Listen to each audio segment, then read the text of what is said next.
Today's episode is brought to you by the Vegas Beer Guys and the Brew Bar. The Everything Sequel podcast contains explicit language. 'Cause we learned it from you, Dad.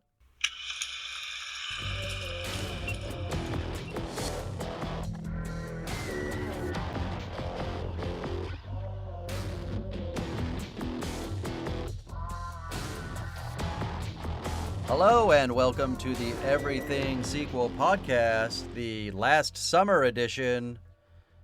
My name is Michael Chance of the How Dare You Awards. With me, as always, is Tom Stewart. Say hello to everyone, Tom. I couldn't really see his face, but he's not from around here. Perfect. Those two statements cannot exist together. Nope. We are talking about the 2006 sequel, I'll Always Know What You Did Last Summer. This movie has no box office, Tom. It is a direct-to-video sequel directed by Sylvain White, who did direct Stomp the Yard and The Losers. If that means anything to you. Nope. All right, so this is a movie... You know, when we first started talking... This is a movie? Yeah, it's a movie. Slow down, my friend. Slow down. It's a movie. Officially. You know. As a legal entity, this is a movie. That's what I was looking to say. As a legal entity, this is technically a movie. It was made in 2006, which means it was 8 years after the last sequel that preceded it, which is a long time to wait. I guess they really wanted to make a sequel, like a third sequel with Jennifer Love Hewitt and Freddie Prinze Jr. And something, you know, some bullshit happened, blah, blah, blah, Hollywood stuff, where it just kind of languished and a script wasn't getting made, and they just dropped it until they decided to make this movie. Yeah. And boy, did they ever. Yeah, this is that's exactly how it plays out. I mean, when the movie began, and I saw the name of the production company, which is Original Film, I thought, okay, well, that's made up. Then the title comes on. I'm like, is this the parody? Right. Because there is like a Scary Movie style parody with a title that is no more or less unwieldy than this. Yeah, no, absolutely, right, yes. So, you know, I got the sense that there was something unofficial about this movie. Not least the way that, you know, how offensively epilepsy-inducing the first few minutes of the movie were. Yes, my first note, thank you. Everything about the first minute of this movie seems to want to cause your brain harm, right? On multiple different come with levels. A trigger warning. Yeah, for several reasons. But the first thing I was struck by, because like the first line of the movie is, "You've all heard the story, right?" I got the same note, and again I was like, I cannot count the number of times in a sequel that they talk about the previous sequel as like an urban legend. Right, yeah. I mean, they do it, notably they do it in Friday the 13th part 3 or 2? It's been a long time, I don't remember. I don't remember which one. Yeah. But it's you know, that idea of turning, you know, the events of the past movie into like, here's the legend. Here's the skinny on the legend, everyone. Yeah, exactly. Well, and you know what like, strikes okay, me? So here's where we're going. The one thing that struck me at the beginning of this movie too was, you know, the first two original movies take place, well, originally takes place in North Carolina. Yeah. And then the characters are still from North Carolina, and it's a fishing town. But of course, they go to the Bahamas for reasons you can listen to in our previous podcast. Because it's ridiculous. A sequel. Yeah. But this movie takes place in Colorado. That's right. And so Broken Ridge, Colorado. Yeah, and they're like, "You've all heard the story, right?" And start telling the story about this guy who wears a slicker. And I wanted one person who's from Colorado to just say, "What the fuck's a slicker?" Because they just wouldn't have a frame of reference for it. They're not a fishing town. They don't get it. Hey, for a fishing town, they have an awful number of hooks. True. There's more hooks in Broken Ridge, Colorado than the rest of the US, possibly the world combined.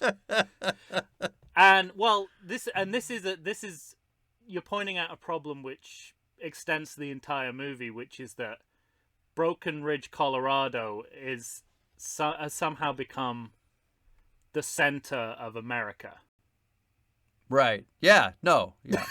We have a scene later on where one of the characters who's a musician tells us that her band is going to play a gig, and there's going to be LA agents who book nationally at this gig, right? Mm-hmm. What the event that she's performing at is the July 4th fair in Broken Ridge, Colorado. I guarantee you there are no LA agents at that event. I have played it when I was in a band. I have played at events like this. You don't get a dressing room at all. You definitely don't get one that's big and empty and you can just sit in whatever chair you want. This is fucking bullshit. So obviously they wouldn't have had the money to spend it to film it in LA. They could have just done it in Canada and called it LA. But they're acting as if Broken Ridge is, one, a place we should know. Mm-hmm. Two, is like somewhere that has some kind of national significance. No, right, yeah. So this idea, it makes sense within the weird logic of this movie that Broken Ridge is this major metropolis. It kept making me think of Red Dawn. Like it was the same town, Yeah. And Blue Velvet as well. You're like, right, wow, yeah. we've got gangsters in this small town and nightclubs. All right, so can I ask you this, because I talked in the previous podcast about how very talented actors that we know in the original movie were like doing their worst acting in that movie. Yes. Ryan Philippe, not good as the overbearing asshole in that movie. But they were all pretty young too. Jennifer Love Hewitt was only like 19, I think. Mm-hmm. 20 years old maybe during the filming of that movie. And we talked sort of going along the bad actor realm for the second movie. When this movie started and the first line is, "You've all heard the story, right?" And the way it was shot and the way these kids were talking to each other, I thought, oh, we're in store for the worst fucking acting in the history of the world. But I gotta tell you, the second that scene... What are you gonna say? The second that scene ended, Oh. I thought to myself, I prefer these actors to anything I've seen in the previous two films. I don't like the film. You and I both say that this is the worst film in the series. We both say it's a bad movie. But the acting itself, that first scene set aside, I thought I don't know any of the names. I just have them listed as blonde girl, blonde dude, fake killer, nice guy, and brunette. I have blonde guy too. But I have blonde guy. He's a better asshole than Ryan Philippe was. Ryan Philippe looked like a psychopath in the first movie, like out of proportion to reality. This guy just seemed like a genuine asshole. So I kind of appreciated that. Yeah, he's nailing playing. There's a great scene later on where in the middle of carnage, he's fallen asleep behind a bar. Yes, right. And they call him like, "Where are you?" And they say, like, "What are you doing?" And he goes, "Having some vodka, feeling pretty good." Right. And I'm like, yeah, I have the same thing as that I picked out that guy. I don't nothing makes me think that these guys are particularly good, but I think in both movies the problem is the dialogue they have to deliver, not the actors themselves. Right, yeah, for sure. And these guys are forever to be unknowns, but that's not exactly true, though, because so the one thing that made me start thinking about this more than anything was the deputy sheriff. Uh-huh. Every time the deputy sheriff was on screen, I thought to myself, he's doing everything that I think that character should be doing right now. It felt motivated. It didn't have the sting of I've never been on film before ever. I kept thinking to myself, that guy's not a bad actor. And then I was catching up on Yellowstone, and he was on Yellowstone, and I was so pleasantly surprised to see him. Yeah. It just delighted me. Yeah, bearing in mind, if he is supposed to be playing the worst cop since the sheriff from Psycho 2 and 3, he's doing a great job. At one point, got it in for that someone sheriff. hands him evidence with their bare hands. Another cop hands him evidence in the Yeah. his bare hands. So, yeah, no, they are not the problem with this film, but it is striking how we've gone from. Go ahead. How we've gone from recognizable faces to nobody, yeah, to like the most anonymous faces you'll ever see on film. Right, and quickly in this, from one film to the next. Yeah. But the actors are not the problem, but the characters are the fucking problem. 100%. Because yeah, in the original movie, they hit a guy, and then they did some not good things after that. But the hitting him with the car, that was an accident. These characters make shitty choices, doing shitty things that cost people their lives. absolutely. But strangely, makes it more motivated for them to hide it. Yeah. The car accident, I'm like, in the original movie, I'm always just thinking, just call the cops. It was a fucking accident. P.S. He's not actually dead. You could have got him to a hospital, if you know what I mean. I know exactly what you mean, and I mean, and they euphemize what they've done to extraordinary extent. I have some quotes here. One of them is one of them says at one point, "What happened last summer changed things." It's like, yeah, that generally happens when you murder someone and then cover it up. Murder people. And then later on, one of them again says, "What happened to us?" And the answer is, we killed people. Murdered someone, covered it up, and then argued about it. That's what happened. So there is these guys are not, they're just not getting the gravity of anything that's happening. At one point, one of the characters says, "One more boring summer in Broken Ridge and then I'm home free." Absolutely none of that statement is true. Zero true. Oh, fuck.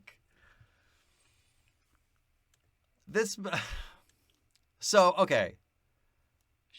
I have to imagine there's not a lot of people listening that have seen this fucking movie, so we should tell them what happens. Well, so motivate. It's actually this. I mean, this is good because the plot is sort of the part of the movie that when you start to articulate it, actually sounds like a pretty good movie. Yeah, so, right until the ghost shows up. But go on. A teenager dies in a prank that is based on an urban legend based on the first two films. Right. So essentially they're telling each other this urban legend on the ride. They get off the ride, and the next thing you see is a slicker behind a tarp with a hook. Yeah. And they're running around thinking they're being chased by the murderer, who they say always shows up on the 4th of July. And whereas up to this point he's been we're talking about Ben Willis, but they're only calling him the fisherman. They don't know he's Ben Willis. just the fisherman, because again, these original crimes took place 43 states away on the east coast of the country. But somehow this story got out here. Probably one of those LA agents who are hanging around Broken Ridge, Colorado, told the story one night at a fancy party. It spread like coronavirus, this urban absolutely. legend. Yeah.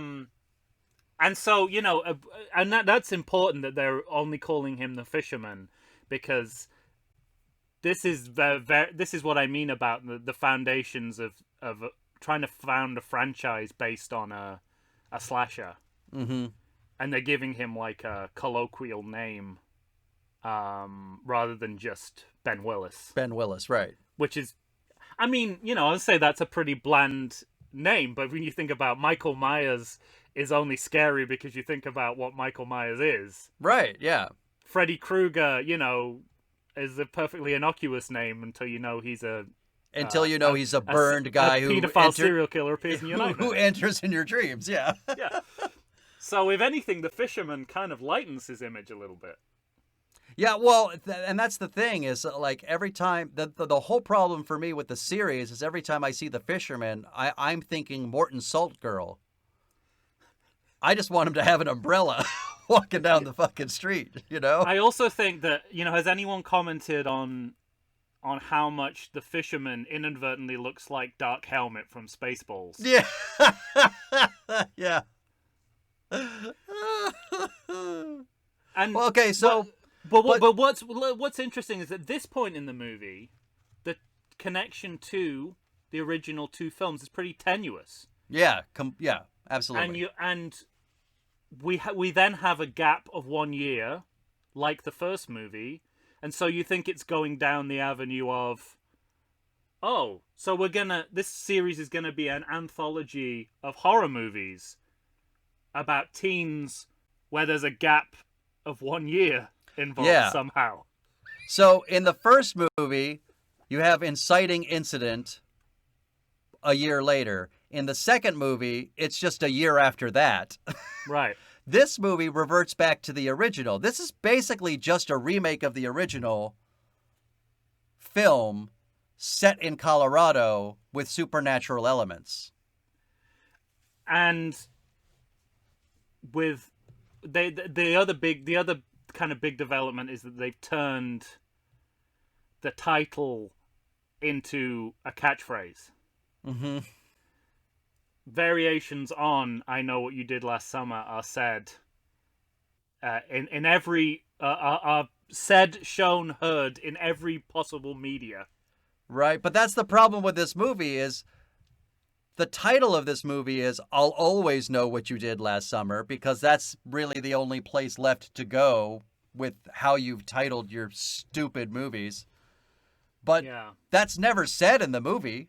It's always, "I know what you did last summer." We get every variation of that. At one point, someone says, I've got it here. We know what you're doing this summer. Mm-hmm. We get every possible variation except the one that they chose as a title. Yeah, exactly. Yeah. So essentially what happens is they pull this prank. The prank includes somebody making a skateboard escape onto the roof of a parking garage, and he's got to slide down on the skateboard, but the guy in the slicker suit, the fisherman, is in on it. Mm-hmm. He's one of the friends. And this is the perspective on that scene, by the way, the worst shit I've ever seen in my life, because the cops go chasing them up to the top, and you're looking from below, right? And the fisherman just ducks down. But for the cops, that means he's disappeared. Yeah. It's so stupid.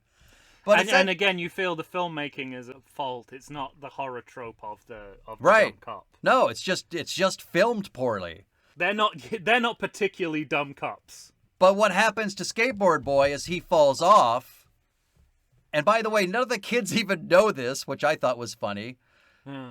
Because if he's falling off right in front of them, yet somehow they don't see that he falls onto, what was it, spikes from, some sort of building. I couldn't make it out. One of the town's many hooks. Yeah. One of the ever-present hooks available to this town in Colorado. But the kid dies, and at the very least, this is really motivating that is a moral quandary. Yeah. Because you can take responsibility, but if you do, you're going to fucking jail. In the first movie, I don't honestly believe that they'd go to jail. But, okay, fuck that first movie. We don't have to worry about it. In this movie, you're making a choice. You can say, this was a prank that just went way out of hand, but then you're going to jail probably. Yeah. Or you keep it a secret and deal with keeping it a secret. And that was way more interesting than anything that happened in the first two movies to me. Absolutely agreed. Also, the as the movie goes on, the question in your mind as to whether it's one of the characters, the new characters in the movie, dressing up as the fisherman, right? Because we know, because the iconography of this is like an urban legend. So, is this Friday the 13th Part 5? You know, where it just turns out to be a copycat, or is Ben Willis back? Right. The answer will upset you, shock you, and you're gonna find out that answer. Yeah, you're going to find out that answer when we come back. We're going to talk more about I'll Always Know What You Did Last Summer. Holy shit, I'm tired. I need a break after just saying these titles. We'll be right back right after this. It's a ghost. It's a ghost.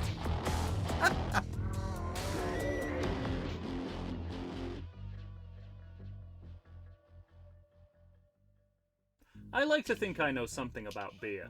But nowadays, even I get overwhelmed when confronted by the exhaustive selection of craft beers they have at bars, breweries, and even grocery stores. Back in the day you had one, maybe two craft beers to choose from, and if you were confused, you ordered a Guinness. But in beerstinations like San Diego, the craft beer options lately are in double, sometimes even triple digits. So what's a beer drinker to do? You need what I need. The Vegas Beer Guys. Your beer of choice should be a perfect blend of malt and hops. And so a live show about beer needs that same balance. And the Vegas Beer Guys matches beer expert Dan Aker with self-proclaimed beer novice Stephen J. Weiss. The results are eminently drinkable. They're on Facebook. They're on Instagram. They'll try new beers. They'll tell you about beers. Think of them as your beer Sherpas guiding you up a foamy-headed mountain to reach the peak of your pint.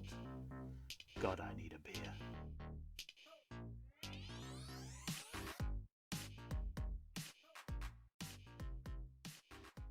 And we are back. We are here right now talking about I'll Always Know What You Did Last Summer. The sequel / remake, I'm going to say, of the 1997 movie. That's accurate. Yeah. All right, so we've kind of explained the plot of this movie. These kids make a terrible mistake. They decide to cover it up. And then shit starts going down again, right? Yeah, after the, conventional gap of exactly 1 year. Of exactly 1 year. And these kids have accomplished a lot in that year. They've gone from, like, 0 to careers, jobs, one of them is nearly a famous musician. Yeah, no, but not Blonde Boy. It didn't work out for Blonde Boy. He was going to USC and had to quit, right? That's right, yeah. But, so it's kind of interesting. A lot happens in that time. And another interesting structural thing, like an interesting timeline thing that they do, and this is why I genuinely thought at this stage of the movie where we have the time lapse, I thought this movie is trying to be like an anthology. It wants to be like we're gonna sever the links to the previous two films. Yeah, it's trying to American Horror Story. Yeah, I thought it was going to be that because it was imitating the narrative structure of Halloween 3: Season of the Witch. Building up slowly to the July 4th date when everything goes down. they have the countdown. So so I was like, I'm convinced that this movie is like cutting itself off from the rest of the series. Alas, no. No. But this movie, so when the shit starts happening, this is the thing I love in horror movies. When the killer appears but doesn't kill anybody, but just is there to scare the person. Yeah. But in this movie, they they do it while she's on a gondola. So our hero woman is in a gondola, and apparently another one passes by, and she's, oh, did I see something? Oh, it looks like he was in it. And then the next thing you know, he's on top of her gondola and smashing windows and shit. But when she gets to the bottom, he's gone. And you think to yourself, well, this just can't be. That's the stupidest thing I've ever heard. Except, Tom, our killer's a different kind of killer. Specifically supernatural. Correct. So apparently he can just appear whenever he wants. Yeah. Yeah, so we're once we've had the year gap, we do the classic getting the gang back together story, except that we've known the gang for exactly half an hour. Mm-hmm. That we're getting back together. And they stand around and say things like, "What is this, a reunion?" Yeah. Yes, that's exactly what's happening. As a matter of fact, it is. Also, what at this point in the movie, so many strange things happen, things are said. At one point, and maybe this is my ignorance, okay? One of them says it's about to storm.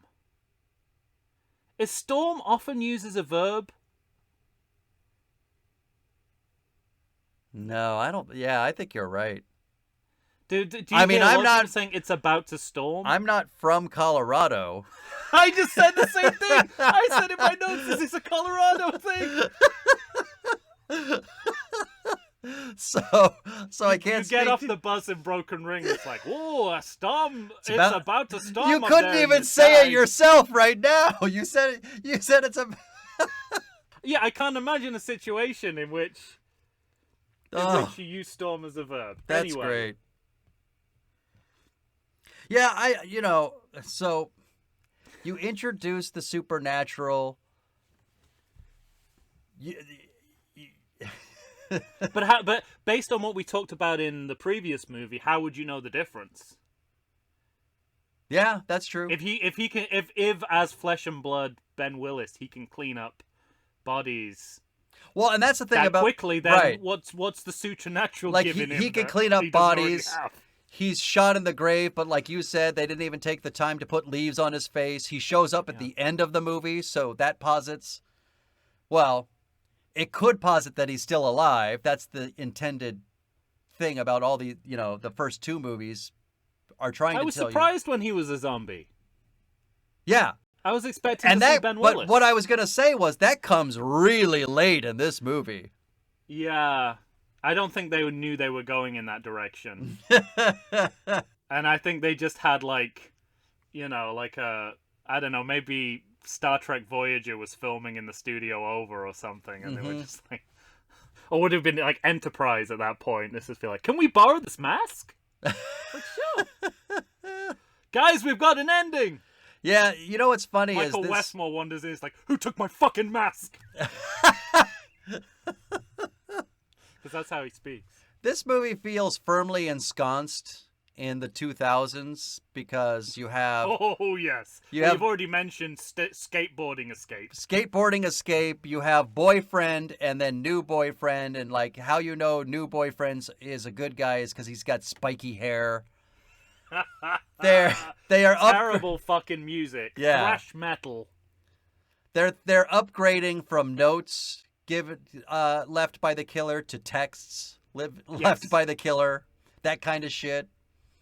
I have a question for you. Yeah. You know that scene where she's in the main girl is in a house and her parents are gone because as we've already discussed, they must be. Parents like to abandon their children on major holidays. And an alarm goes off. Oh my god, I have a note. I'm so glad you brought this up. Go ahead. Okay, go ahead. So it was 11:20 at night Yes! you can see it. You see it Yes. on the radio. And it plays a burst of thrash metal, Well, presumably. Hang on, I'm going to stop you right there too, because for starters, bad filmmaking, because right before this, there's a dream sequence, like a frightening dream sequence. But the first thing the director does is give you an establishing shot of her sleeping. Yes. So you don't get the so you know that everything that's happening now is a dream. She wakes up and it feels like the middle of the night, doesn't it? It feels like 2 a.m. But the clock says 11:20. Right. Right? And- Okay, but- go ahead. Well, my question is, well, like first of all, why would you want to wake up to thrash metal? Yeah, fair. Second, why would But you she wanna didn't wake up to at that. 11:20? She didn't wake up to that. The dream woke her up, and then she went downstairs. And But what was that alarm set for? yeah, exactly. The alarm on a kitchen clock goes off to speed metal. Like, do you like? It's like 11:20 at night is around the time that I generally like fall asleep on my kitchen counter. I don't ever set an alarm in my kitchen for 11:20 at night. I can't think of a reason. P.S. Then there's an establishing shot of the clock when she goes to turn it off, and it says 2:21 p.m. Swear to God. I'm instantly thinking of The Simpsons, where Homer's being interviewed by like a Nightline type show, Right. and then the interview is so edited that the clock keeps moving. Going forth. back and forth. Yeah, that's right. I mean, I was losing my shit during that sequence. I couldn't believe what I was seeing. It was so sloppy because the immediate scene after that is her going to see her friend. I don't remember, either playing somewhere or rehearsing, Yep. right? Rehearsing. Rehearsing. And we get a brief appearance from Jeff the gay skeleton from Late Night with Craig Ferguson. Yeah. Oh my God! But I was baffled because when you include a dream sequence, that denotes middle of the night. So I think it's 2 a.m. But then we see a clock that says 11:20 at night. Yeah. But then she goes to turn off that clock and it says 2:21 p.m. But then she's immediately even at 11:20 at night, you're leaving your home to go watch somebody rehearse? Yeah. It's I hard to believe. Yeah. don't get it. Well, I also can't believe that Zoe, who for some reason is the only name of the character I can remember in this movie. Oh no, not me. The singer of the that brunette? group that she's going to visit. Okay, that's brunette. She's so mad at her friend for not responding to her efforts to get in touch with her, which Yeah. consisted of her giving her flyers to her gigs. Yes, which are expensive, she reminds her. You know, it's like honestly, if I if I like excommunicated people from my life who didn't respond to like advertising for the shit I'm doing, I yeah. would literally speak to no one. No one. They'd all be cut off. Yeah. So I'm not getting a great amount of chemistry and rapport between these characters. No. I suppose they are meant to be estranged. I mean, I started writing down like silly fucking notes, like for the brunette girl. At one point, I wrote down she is wearing the biggest white belt I've ever seen in the world. Is she the heavyweight champion of something? I've never seen such a big belt. You know what? Something I had a real issue with, and I think it was just like so many things were going wrong in the movie, and this was just like, you know, this was the straw that broke the camel's back for me. Is when the main girl turns out that she is now a photographer. Mm-hmm. I just lost my shit. I was like, there's enough things wrong with this movie without the main character being a photographer. It's like one of the worst things in any movie when the main character takes fucking photographs all the time. Yeah. Well, Even and City of God, which is a great movie, the lead guy does not need to be a photographer. I get it. Poverty's bad. that's great. So that's put me in a bad In a bad mood for state the of rest mind. the And that's early on. I mean, that's you're finding that That is information very early on. out quickly. But she also and that photography thing comes back in a scene which, I said in the last podcast that we get a call back to another Jaws sequel in this movie, and she tries to show a blurry image of a hook in one of her photographs to her friends, and they're like, "It doesn't look like a hook to me," and that happens in Jaws too. Yeah. The underwater photographs, which Roy Scheider sees a shark, and everyone else sees nothing. Yeah, I mean, and I'm on Roy Scheider's side. He's like, look at the eye, the mouth. Yeah. I'm like, yeah, that's a fucking shark. Or what he could just say, "Hey, remember when I saved this town from a fucking shark?" Yeah. Time to listen to me. Yeah. And then this is where you start to get like too many hooks. Too many Everyone's what? got a hook. A guy tries to kill himself with a hook. Right. No. Tries to slit his own wrists with a hook. That's what I was just gonna say.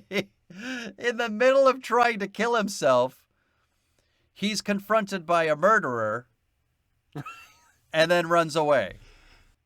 Yeah. And by the way, what is his job? Because I can't figure it out.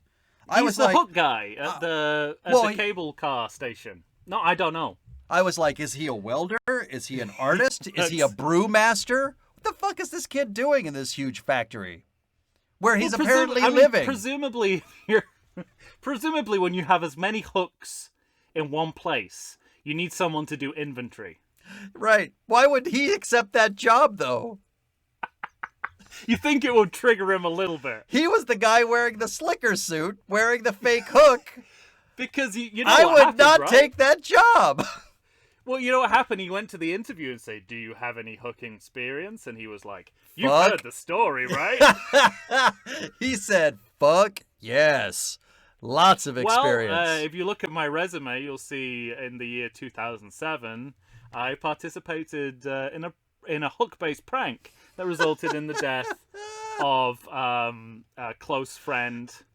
And I like that you're positing that that's on his resume. well, I mean, I it would presume be like... I presume under special skills. Oh, yeah. Fucking great. There was we get another. There's so many dream sequences in this film. We get another one with Zoe, the girl who has the band. Mm-hmm.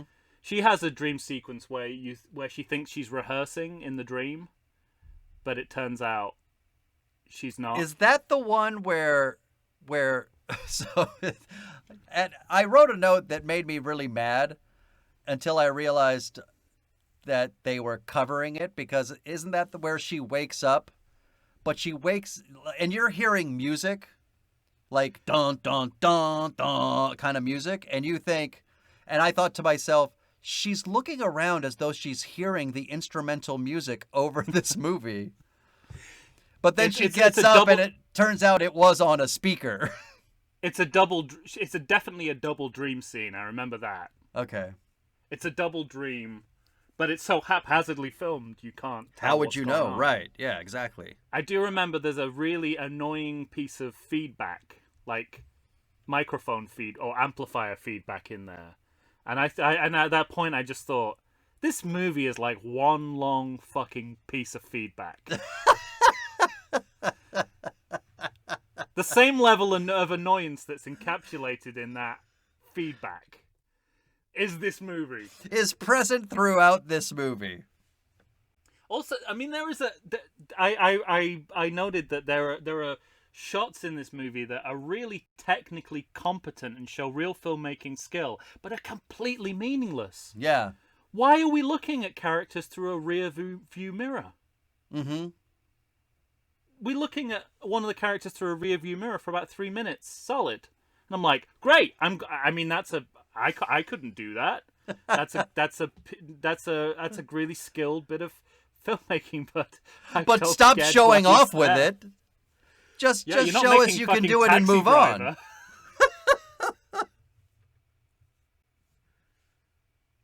Oh my goodness. Well, okay.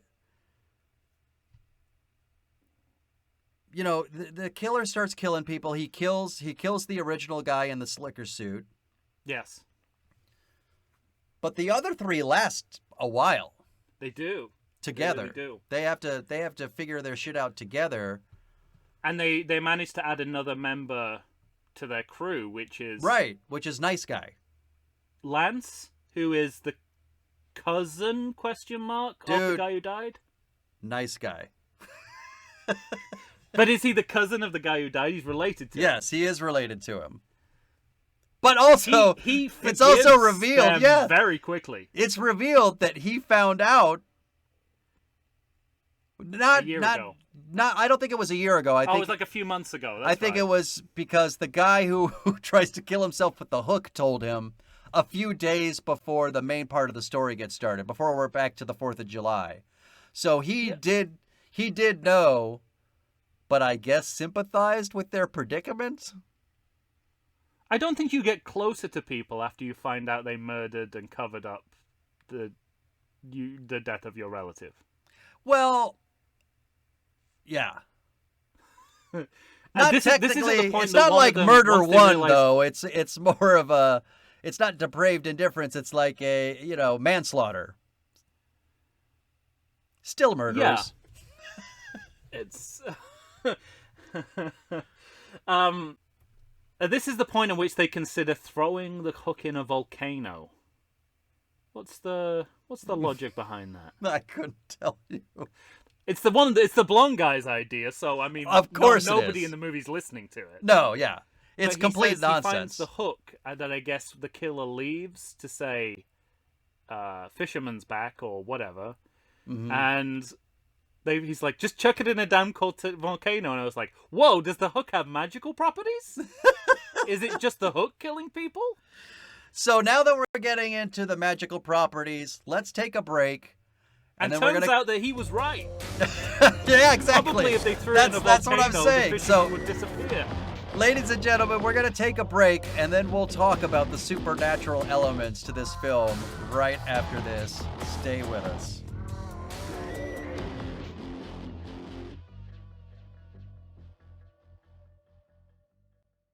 If you're anything like me, you spend the majority of the day wondering whether you want coffee, beer, or wine.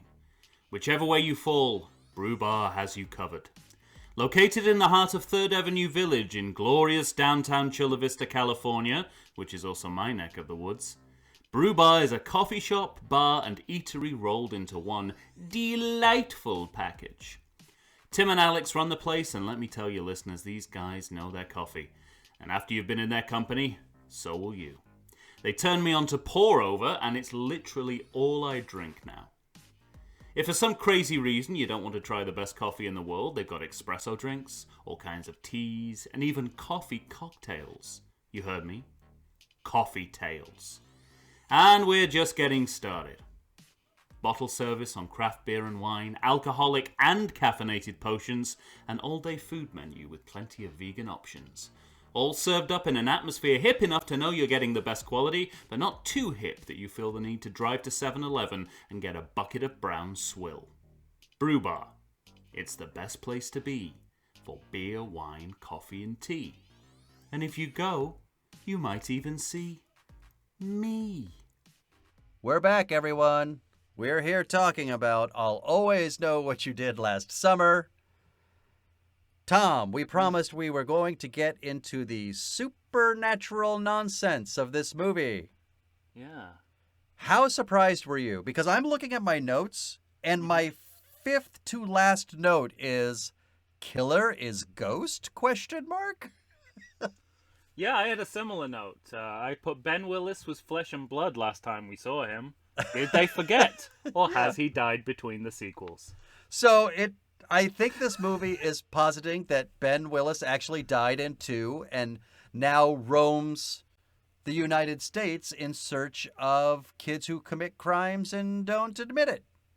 Right. And up to this point, the movie has very strongly led us to believe that this is a character from the movie dressing up as in the raincoat. Right, because they're like they're trying to fake the audience out. There's lots of bluffs.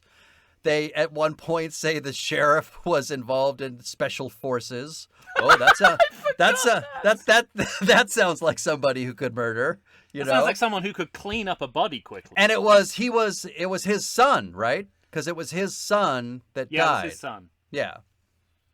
So we think he might be the killer. We think. Yeah, and it was like that's kind of a nice fake out because the last movie was a family revenge drama.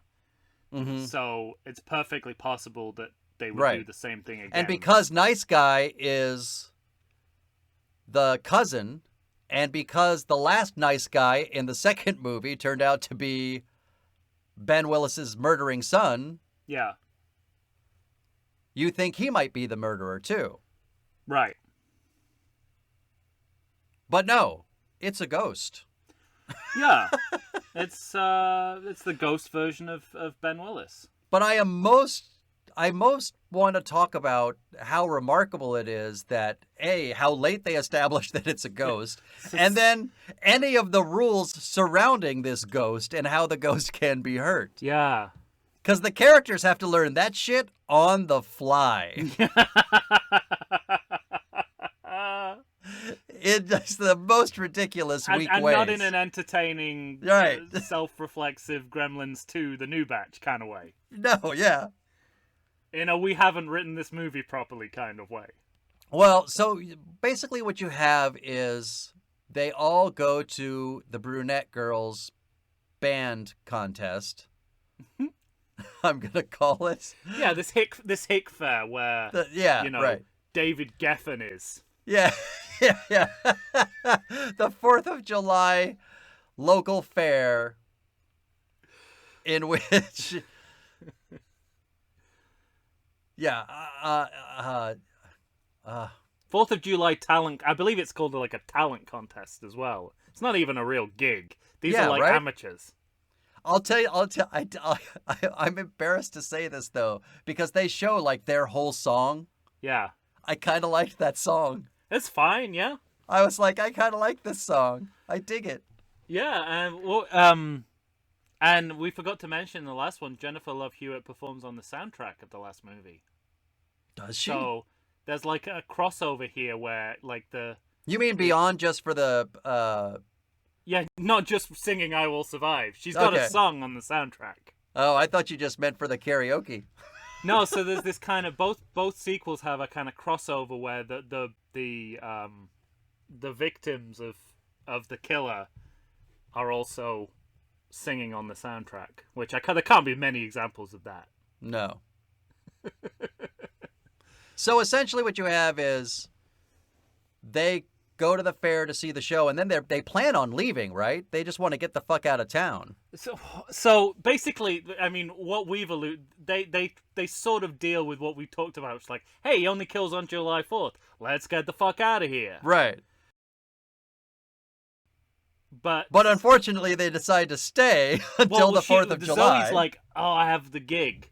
So we have like a non-comic version of that Curb Your Enthusiasm episode where Larry's wife wants to stay in LA even though she knows there's going to be a terrorist attack because she has a benefit for Right. the company that she works for and she can't miss it.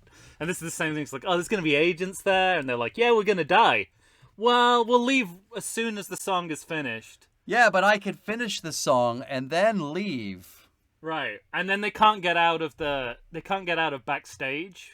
Right. 'Cause So the killer's basically, chasing them. So yeah, the again- killer shows up and starts chasing them all over the place. It's like a horror version of that scene from Spinal Tap where they get lost backstage and can't find their way. Yeah, right. Um, But I love there's this one part because at this point, even though they're trying to tell us it could be nice guy, it could be cop, it could be two cops, right? They also kind of are throwing shade at the at the deputy sheriff. They are throwing tons of shade over the regular sheriff. yeah. I mean, going back to Scream, this could be like the flexible Ghostface style killer where it could Right. literally be anybody. Be anybody. And multiple But- people in the same And I movie. think it's brunette girl that dies, right? Yeah. And the sheriff finds the body, and I love that he says, he gets on his CB and he says, "We got a problem here." Fucking hell. And my note is, yeah, a dead girl. That's the first fucking thing you say. You say, the deputy. there's a dead body here. You don't say, "We got a problem." I think that line is topped by the deputy saying, "Why are you covered in blood?" Right. It's like, are you Raymond Barone's brother? Because we What were the trying. fuck? We were trying to help. They say. Oh. But it's so. I mean, it's literally in the last 10 minutes of this movie. A, that you find out it's a ghost. B, what the rules surrounding the ghost are, which they find out for themselves in real time. That's right. They try to set up like they show us, I don't know how long, 2, 4, 5 minutes worth of film, them trying to set up a total get nailed with a hook scene that's like basically Predator.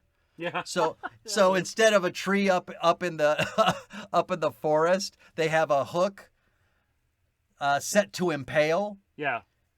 And then the moment arrives and the killer's like, whoop, dodge. And then the chase goes on for 10 more minutes.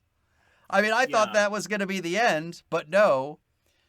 Have we even found out it's a ghost yet? Yeah, by that point, we briefly glimpse.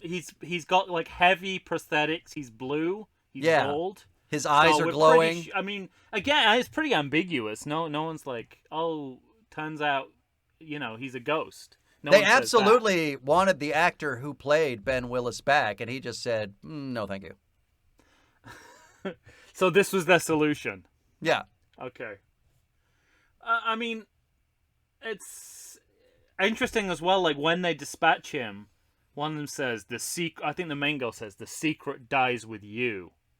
Yeah. And I'm like, so this movie is asking us to prefer murder and conspiracy. Yeah. To what this guy is doing, which now we know he's Ben Willis, is again just vigilante justice. Yeah, giving people their comeuppance for getting people killed and then covering it up. Yeah, and again, it's like this. I mean, maybe this is a reason that you can't keep going with this movie. Is that you have the characters who are getting killed deserve what they're getting. Mm-hmm. So where's who are we supposed to be identifying with? Essentially, Tom, all of these movies are about justice. But basically nobody receives the justice they deserve. But they defeat the person who is doing what is the closest to justice in the movie. I.e., trying not to let people who committed crimes get away with it. And that's the funny thing about all these movies is there's a common refrain, you see it in politics, of politicians not being able to take responsibility for what they've done. And all of that is very much seeped into regular lives. Kids not taking responsibility. Like, just, we're living in a world now where nobody takes responsibility for anything, and this movie is saying, correct, that's the right behavior. Don't take responsibility. Right, yeah. Cover up your crimes at any cost. Yeah. Incidentally, I think the way to handle the situation you just described is to get yourself in a slicker, put a hook on your hand, and see if that changes the kid's mind. For Halloween, I've decided to be slice, slice, slice. So that's not a good note for this movie to end with, for all the reasons you just described. Agreed. Not to mention, I mean, there's so much weird shit. Like, the deputy sheriff shows up. He tries to shoot him with a shotgun. By the way, his shotgun only has 2 shells in it. Who starts the day with only 2 shells in their shotgun? Especially in a bustling metropolis like Broken Ridge. Right? He gets the shotgun shoved through his own body because he was careless enough. Not that it matters because the bullets have no effect on him. And it's the girl who figures out, we gotta use the hook. Yeah. Yeah, But then in the end, you don't have to use the hook because she throws him into a shredder. this it was at that point in the movie where I thought that this movie's paying far too much attention to the tools that the killer's using, rather than Right, explaining yeah. who the killers are. Yeah. We know literally zero about how Ben Willis became this murder zombie, but boy, do we know about his implements. In detail. Yeah, I guess another revelation you get in these final few minutes is that literally everyone in this town knows that these kids killed Yeah, that other right. kid and covered it up. Lance knows it. The cop knows it. Yeah. It's the most open of secrets. Which again, that completely undoes the entire movie at that point because it's all based around a cover-up that everyone in the town That has not apparently been covered knew up. had happened, and we're just very, very zen about, forgiving them. Right. That's the problem with these liberal values, these un-American values. Sometimes, and this could easily be the Trump-Pence 2020 slogan. Sometimes you just need a fisherman. Perfect. Oh. Yeah, I mean, I think we're done. I literally have no more notes. Yeah. Literally. I said my last note about 20 minutes ago. Okay. No, I mean, Well- that's not a reason to stop talking, but... Let me ask you this, though. I got nothing. So, I want to know what you think about the last scene in the movie. Because, okay, Right. take into account all the things we're taking into account. Oh, God, I totally forgot about that. When she... Right? Yes. What is it, a year later, or... Is it? Oh, I don't know. I don't know if it's a year later, but she's driving to California to Fucking- see new boyfriend. Why, when she lives in Broken Ridge, why would she go to California? That's like Perfect. moving to a hick town. But so we have a ghost killer who was stabbed with his own hook and then shredded. She tells him that the secret dies with him. You're dealing practically, in reality, with a movie that is 8 years after the last sequel, Yeah. is direct to video, Mm-hmm. and bound to not be felt as important. Yeah. And yet they decide to go for an ending that says, the killer's back. Yeah, it's, and also I presume, I mean, like it's kind of the last scene has that feeling of we've given up, and Yeah. yet we know that that if there's any possibility for a sequel, we have to put this in. Mhm. So, but that's a weird mix because it's like we want to bring things back to the beginning of this movie, which is like roadside killing, roadside, Yeah. like we're I mean, and that's another thing that the third in the Well, series and it's does, it just circles back to visually- the beginning, but They're going for a scare, and it's just visually hilarious to see a man in a slicker in the desert. yeah, it's like that guy's gonna die of dehydration before he gets anywhere near you. Yeah, exactly. Yeah, it's like I think at that point the movie has given up. They know they need to do a final scare because that's what you do in these kind of movies. Because that's just what you do, yeah. It was probably part of the contract that you have a final scare like this, the possibility of a sequel. But I don't think anyone, even the people making this movie, can have any sense that they have rescued, that they've salvaged The franchise. the franchise. Yeah.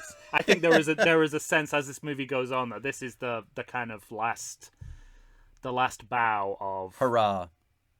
the franchise, as indeed it was. So I suppose the question is, can one of us salvage the franchise? Well, we one of us can. So stay tuned, everybody, for Pitch a Sequel. Coming up in the next episode, Tom and I will pitch our sequels to this magnificently trashy series. I can't wait to find out what your title is. I think you might have an idea. Save it, Tom. Save it. That's it for all. What it involves.